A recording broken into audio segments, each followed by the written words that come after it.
Hi guys, welcome to Tara view 3P. இன்றைக்கி என்ன பார்க்க போகிறோன்னா மஷ்ரூம் 65 தான் பார்க்க போகிறோம். இந்த விலாக்குக்கு வாங்க போய் பார்ப்போம். மீடியம் சைஸில் மஷ்ரூம் கட் பண்ணிக்கோங்க. கட் பண்ணிவிட்டு 2 or 3 டைம்ஸ் நல்லா வாஷ் பண்ணிக்கோங்க. அதோட மட்டெலாம் இருந்துச்சுன்னா வெளியே போயிடும். அதுக்கப்புறம் கொஞ்சமாக ஹாட் வாட்டர் ஆட் பண்ணிக்கோங்க.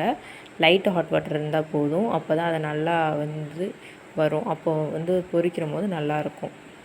தேவையான மசால்ஸ்லாம் என்னென்னா சிக்கன் 65 பவுட்ரு, அப்புறம் மஞ்சத்தூள், அப்புறம் கார்ன் பவுட்ரு 2 ஸ்பூன், லைட்டாக உப்பு, ஆப்ஷனல் சில்லி பவுட்ரு போடுறது உங்களுக்கு இஷ்டம்னா போட்டுக்கோங்க. உங்களுக்கு காரம் தான் கம்மியாக தான் சேர்த்துப்பேன். ஸோ அதனால் நான் சில்லி பவுட்ரு போட்டுக்கல.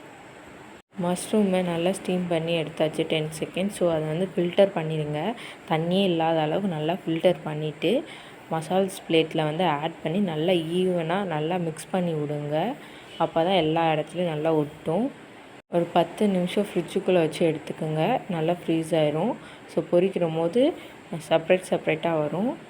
அதுக்கப்புறம் ஸ்டவ் ஆன் பண்ணிக்கோங்க. தேவையான அளவுக்கு எண்ணெய் ஊற்றி எண்ணெய் நல்லா காஞ்சதுக்கப்புறம் மஷ்ரூமை உள்ளே போட்டுக்கோங்க. போட்டுட்டு ஒரு 5 செகண்ட்ஸ் விட்டுருங்க. நல்லா வேகட்டும். ஆஃப்டர் 5 செகண்ட் நல்லா கிண்டி விடுங்க. நல்லா பரட்டி விடும்போது இன்னும் நல்லா வெந்துடும். ஸோ அதுக்கப்புறம் இது கவின் ஸ்கூலில் பேரண்ட்ஸ் டீச்சர் மீட்டிங். ஸோ போயிருந்தோம். 3rd மிட்டமோடது எக்ஸாம் எல்லாத்துலேயும் நல்லா பண்ணியிருந்தார். பட் அன்ஃபார்ச்சுனேட்லி மேக்ஸ் எக்ஸாம் அன்றைக்கி அவருக்கு தெரியாமல் அடிபட்டுருச்சு. பெட்டில் காலையில் தூங்கிட்டு இருந்தார். தூக்க கலக்கத்தில் பரண்டு விழுகிற போது பீரோ சைடு வச்சதுனால பீரோவில் அடிபட்டுருச்சு கண்ணுக்கிட்ட. அதனால் எக்ஸாம் போக முடியல, ஆப்சண்ட் ஆகிட்டார். எல்லாத்துலேயும் நல்ல மார்க் வாங்கியிருந்தார். ஜிகேயில் மட்டும் சம்திங் 76 or 78 வாங்கியிருந்தார். என்னை பொறுத்த வரைக்கும் மார்க் ஒரு பெரிய விஷயம் கிடையாது. எதாக இருந்தாலும் எந்த டாப்பிக்காக இருந்தாலும் எல்லாமே புரிஞ்சு அது தெரிஞ்சு கற்றுக்கணுன்னு தான் நான் விரும்புவேன். அது மட்டும் தான் லைஃப் லாங் ஹெல்ப் பண்ணும். அதே தான் நான் கவின் குட்டிக்கு சொல்லித்தரேன். ஸோ அவனை எதாக இருந்தாலும் புரிஞ்சு அதை ப்ராக்டிக்கலாக கற்றுக்க வச்சு தான் நான் அவனை ஸ்கூலுக்கே அனுப்புவேன். குழந்தைங்க மார்க் கம்மியாக எடுத்துட்டாங்கன்னா நீங்கள் போய் அவங்கள திட்டாதீங்க, எதையும் சொல்லாதீங்க. கம்மியாக எடுத்துட்டாங்க, ஓகே நெக்ஸ்ட் டைம் நம்ம இதை விட அதிகமாக எடுத்து காட்டுவோம்.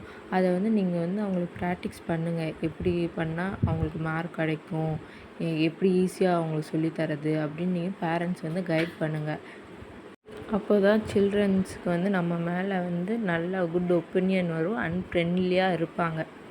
மஷ்ரூம் ரெடி ஆகிடுச்சு, சர்வ் பண்ணிடலாம். மஷ்ரூம் பாருங்கள் எவ்வளோ கலர்ஃபுல்லாக இருக்குது, செப்ரேட்டாக இருக்குது, ஈவனாக வெந்திருக்கு. ஸோ நீங்களும் ட்ரை பண்ணி பாருங்கள். ட்ரை பண்ணிவிட்டு எனக்கு கமெண்ட் பண்ணுங்கள், சப்போர்ட் பண்ணுங்கள். தேங்க்யூ, பாய்.